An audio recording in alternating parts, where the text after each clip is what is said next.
How to Free Your Mind and Find Yourself Again by Ayan Farvar. Having a free mind is not about being open to all ideas and beliefs. It's about liberating your mind from ideas and beliefs that numb you, disorient you, and disconnect you from yourself. Hi, this is Ayan Farvar. I'm glad you're here. This channel is about self-realization and honoring our life purpose and meaning. If you're interested in these topics, please subscribe to stay connected. Your support is the foundation of this channel and encourages me to create more content in the future. Today, we want to focus on what it means to have a free mind and how you can reclaim ownership of your mind. Your mind directs your life because it's the processing agent of your consciousness, which creates your emotions and beliefs and affects your choices in life. If you want to understand where your emotions and beliefs come from, you need to understand how your mind operates.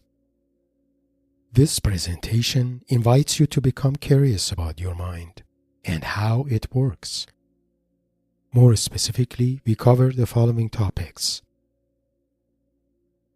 recognizing how our mind operates, understanding how our attention affects our mind, life-denying and life-affirming attention, noticing the mind virus and the directionality of our attention, recognizing the operational modes of our mind: hive mind, disoriented mind, and entangled mind, and knowing what it means to have a free mind. Let's go over these. Recognizing how our mind operates. Our mind is the processing agent of our consciousness. It processes every content we pay attention to, both consciously and subconsciously.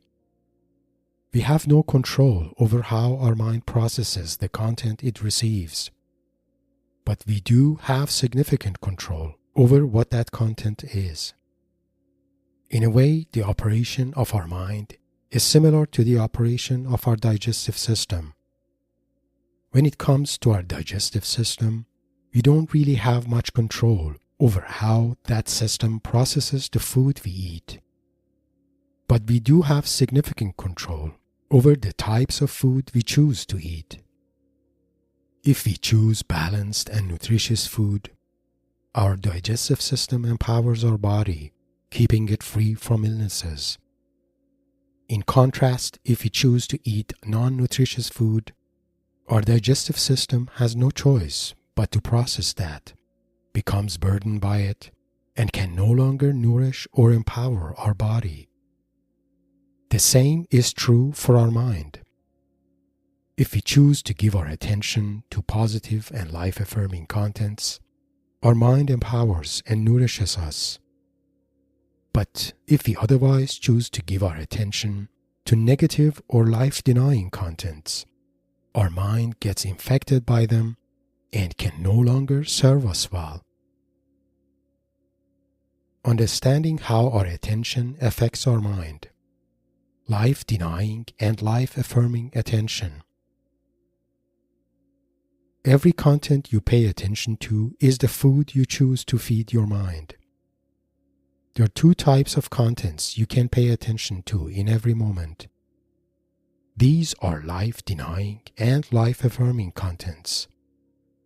Life-denying contents are those that numb you, disorient or disempower you, and disconnect you from yourself.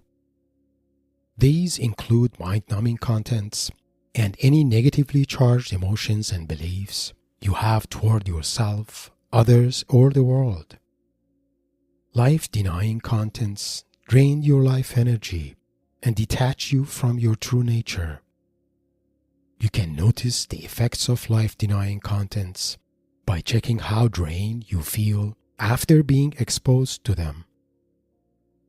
In contrast, Life-affirming contents are those that make you feel inspired and curious about yourself and your life. When you pay attention to life-affirming contents, you feel a sense of clarity, positivity, inspiration, imagination, and creativity in you. The key takeaway here is to realize that what you give your attention to has a quality and affects your mind, either in a negative or positive way. What you are listening to right now is an example of life-affirming content.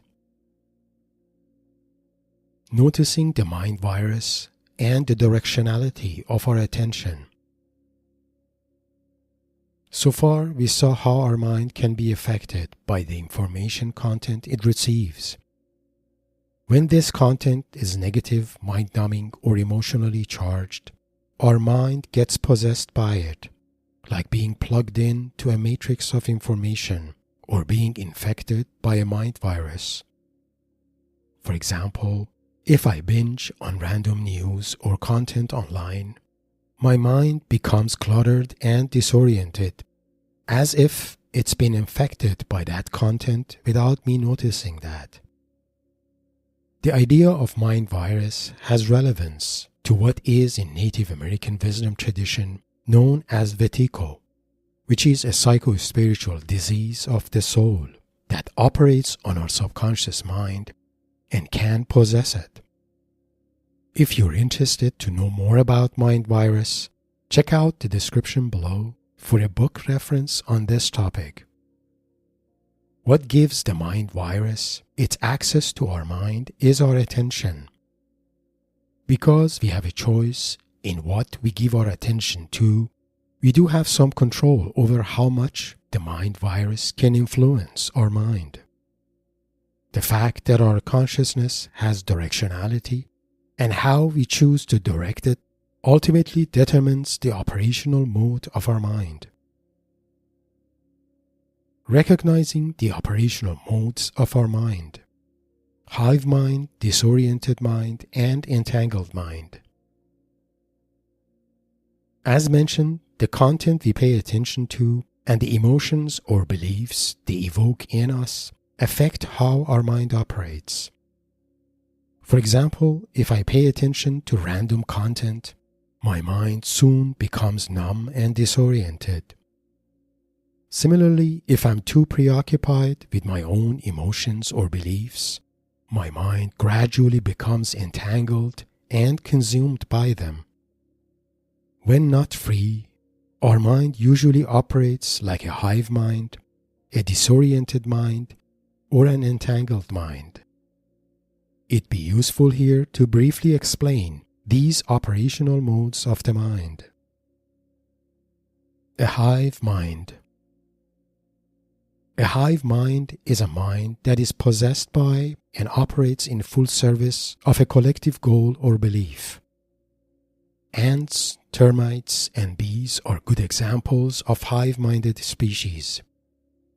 For a hive mind, any notion of uniqueness, individuality, or authenticity has no meaning, because a hive mind is programmed to serve the collective goals of the group or colony, without any sense of selfhood or desire for personal expression. Collective ideas and beliefs are an essential part of our human experience. They connect us and help us live in greater harmony with each other. Celebrating our culture, our community, our family and ancestral heritage makes our life more colorful and gives us a sense of value and belonging. But not all collective ideas and beliefs are as life-affirming, especially when they disallow authentic expressions of our individuality. Examples are ideas and beliefs that require unconditional submission to a set of non-negotiable dogmatic views, like a cult belief system. In such instances, collective ideas and beliefs are no longer life-affirming, as they call the mind to operate as a hive mind and in full service of the collective, leaving no room for honoring individuality. A disoriented mind. A disoriented mind is a mind that is plugged in to a set of random, mind-numbing or confusing ideas.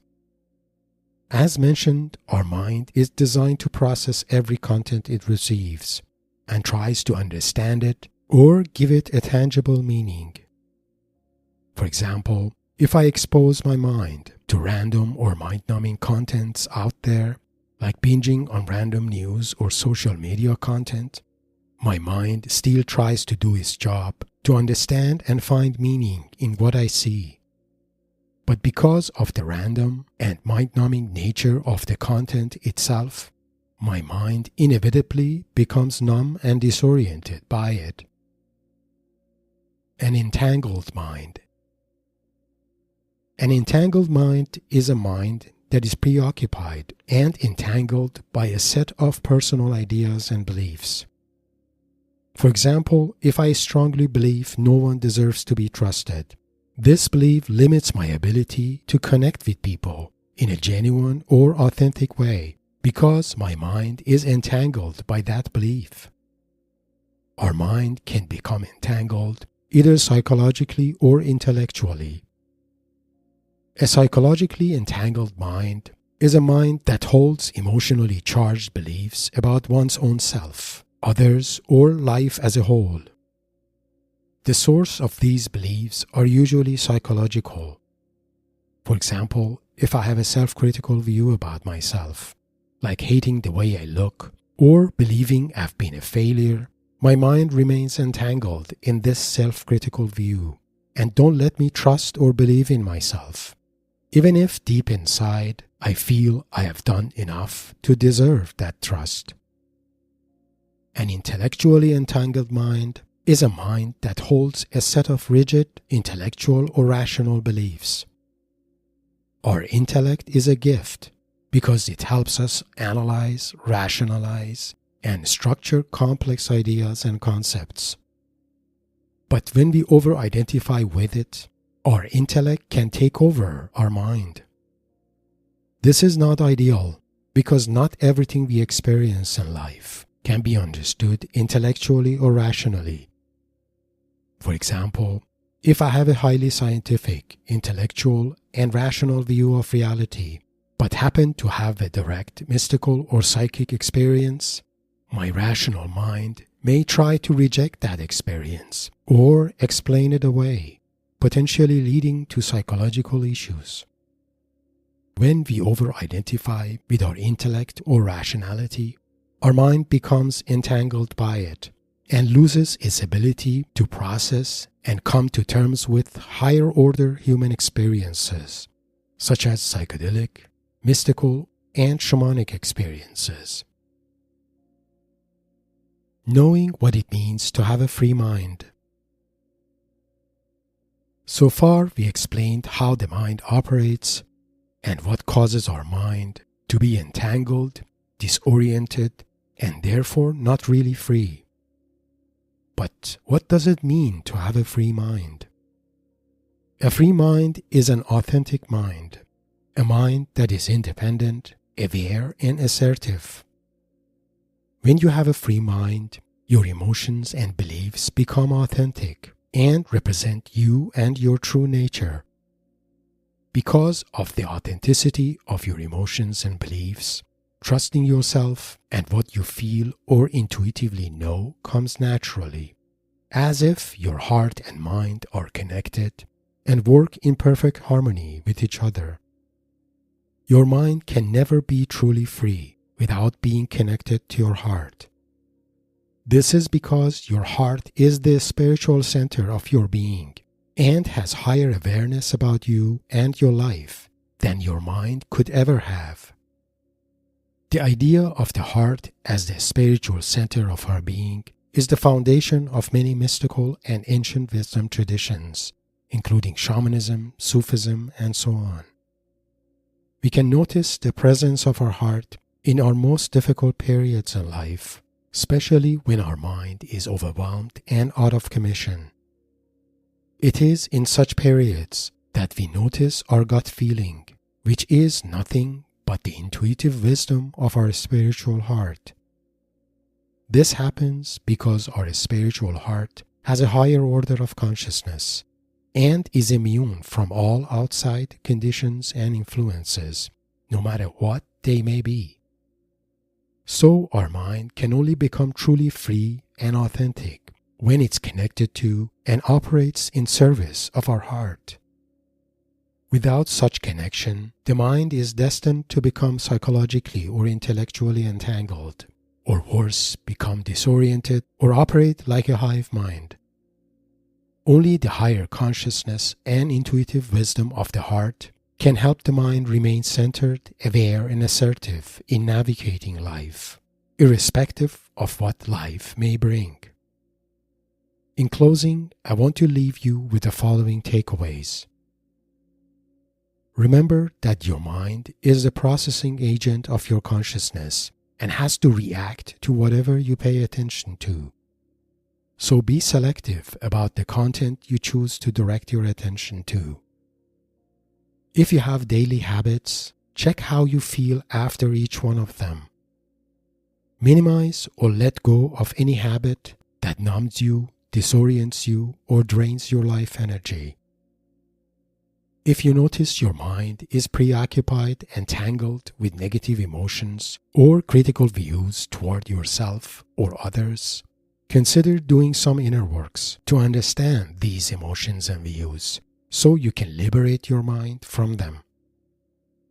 If you live your life based on a set of philosophical or intellectual beliefs, check whether these beliefs inspire you and call you to be genuine and authentic.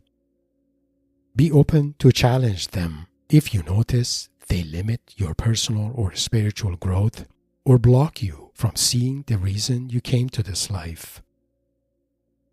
Remember that your life is meant to be an expression of your authenticity and individuality, and your heart and mind are meant to be in service of that expression.